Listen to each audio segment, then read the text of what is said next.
Hi guys! Good day and welcome back to our YouTube channel, Marjan's Garden. So ayan guys, hapon ngayon at nag-spray ako dito sa kanila nung 7. Ayan. Pero guys, hindi ko tinapangan yung timpla ko. Ayan o, hindi siya yung parang mancha na kulay puti. Kasi hindi ko siya tinapangan. Kasi natatakot ako guys, kasi first use ko lang sa kanya. Baka pag nasobrahan ko makasira din sa ating mga succulent. So, kaya ako nag-spray ng 7 guys ay dahil may mga inuuod dito guys. Ayan. So, nisprayhan ko sila. Pahapyaw lang naman guys yung ginawa ko. Ayan, pati yung ating mga murasaki and then yung ating peach snow. Ayan, ito yung ating peach snow guys. Ayan sila.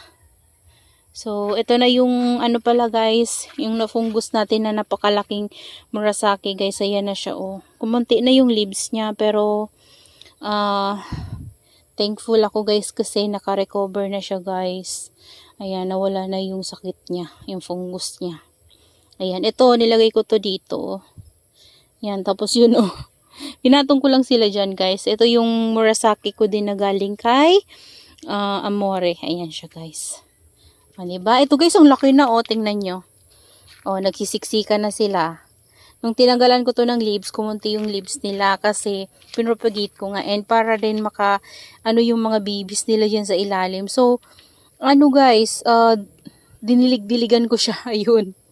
Bigla siyang guys, bigla siyang bigla siyang laki. Ayan oh. Nagsisiksika na sila oh. Natatakpan na yung sa ilalim. Ito ang kapal na naman ng leaves niya guys oh. Yan.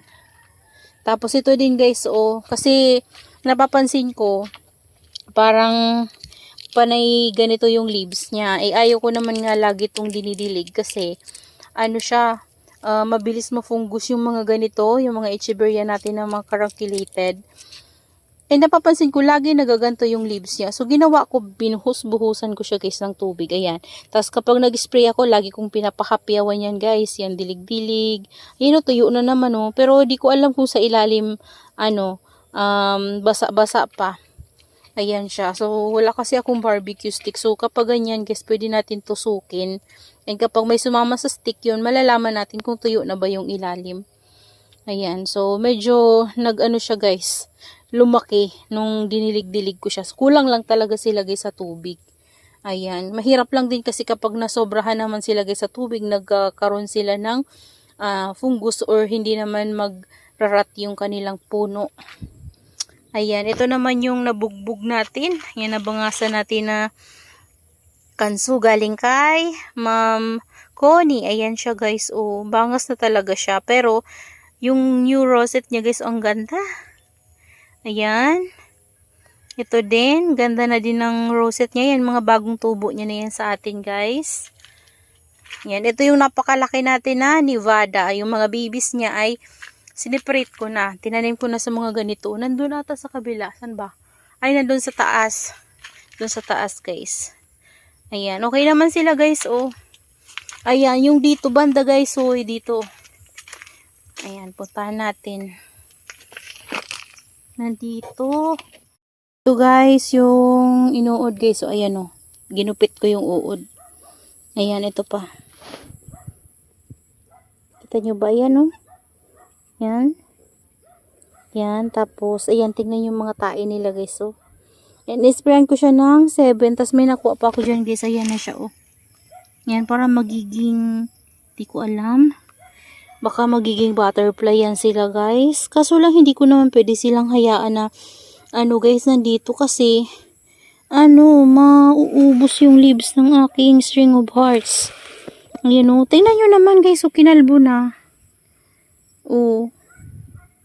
So kawawa naman yung string of hearts ko. Pati dun guys sa kabila. Yung string of hearts ko na ganito sa kabila. Na rin. Nakalbo din yung iba kasi pinagkakain. Ayan. So, ito, para magkaroon to ng dahon ulit, guys, gagawin ko yung mga nag-titrail dyan. Papaikot ko ulit dito, guys. So, kasi hindi na to magkakaroon ng dahon ulit. Yan o. Wala na siyang dahon. Ito, guys, may dahon naman siya ito. Kung naubos niya yung dito, sigurado lilipat yan dyan sa var natin. Yan. Ito guys, yung Mendocay natin, ayan oh, may uod din. Ayan, ito hindi ko na-sprayhan. Dito lang banda, konti lang. Yan kasi pakapyaw lang yung ginawa ko. Ayan. Tanggalin natin yung dry leaves. Ayan o. Ayan. Ito lumiit siya guys. Kasi lagi tong naanggihan dito nung umuulan. Na overwater siya. Ayan. Ito ang taba guys oh. Ayan. So yun guys yung problema ko dito sa garden. Nagkaroon sila ng mga uod na naman. Ayan. So yun lang naman yung problema ko. Ayan, wala naman na iba guys. Yun lang yung uod. And doon banda guys, magulo pa talaga kasi dito, hindi ko pa naayos kasi sobrang init talaga ngayon guys. Kaya hindi talaga ako masyado dito. Sumasakit yung ulo ko. Ito, yung free sa atin na pechay kasama nung osmocot. Ayan guys, so tumubo na. Kunti lang naman yung free pero ayan, tumubo na siya guys. Ayan makalat dito guys at magulo. Ito kalbo na kasi pinagbubunot ko dyan yung mga niripat natin na gymno. So hindi ko pa sila naayos. Pero dito naman guys, ang gaganda, grabe. Ayan sobrang lalago. Ayan. Hindi ko to sa inyo guys napapakita na ng lapitan. Ayan, lapitan natin para makita nyo. Ayan, ito yung nag-inarte. Dito banda si California Sunset. Yung mabilis talaga to guys magkaroon ng fungus si California Sunset. Yan ang kapal na nito Tapos iyan na lang siya guys. Tapos ito yan nagkaroon na rin pala ng problema yung pots pink ko. Yan nagkaganyan na. Ayan, ito yung ating pots pink, hindi na siya guys stress. Ayan, kasi dito naanggihan sila kapag umuulan. Ayan, ito naman yung ating Adolphi. Ayan guys, napakakapal na ng ating Adolphi. Grabe. Yung nagtitrail dito, kinat ko. Ayan, nagbibi na siya. Ayan, ito naman yung ating firestorm na kulang na pala sa dilig. Ayan, may nagrarat na kasi kulang na sa dilig. Ayan, diligan natin. Ayan, buti na lang. Tinignan ko guys. Ayan, and ito yung ating Fred Ives na tinanim sa napakalaking pot. Ayan, ito yung crested form niya guys. So, dati ang ganda ng form ng crested nito guys, parang nagpamaypay. Narat yun Ayan, ito na lang yung mga natira niya na crested Ayan.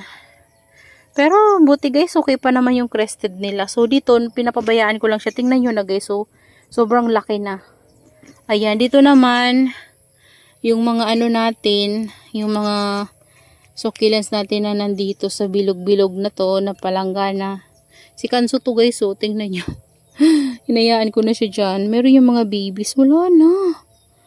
Ayan. Kulang sila sa water dito guys. Hindi ko kasi sila dito madiligan ng buhos. Ang gawa ko dito is spray lang.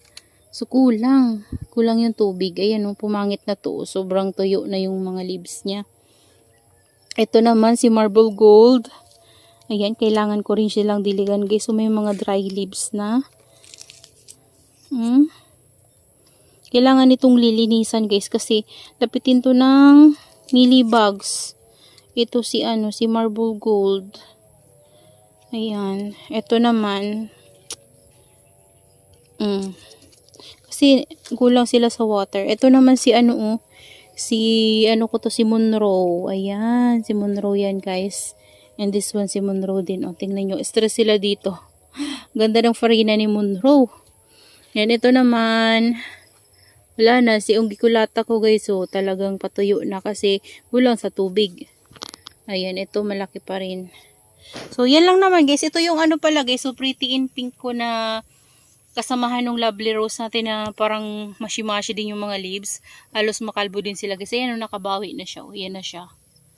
Ayan. Tapos ito yung mga kasamahan niya. Ayan, si Ghosty. Yan, kasamahan niya yan guys. Pinagsama-sama ko sila dyan. Sa isang malaking pot. So, yan sila. Tapos, ito naman yung mabalbon natin na pot. Yan, pinagsama-sama ko lahat ng mabalbon. Yan sila. Okay naman sila, guys. So, that's all for today's video, guys. Yan. yan, share ko lang sa inyo yung problema natin dito sa garden.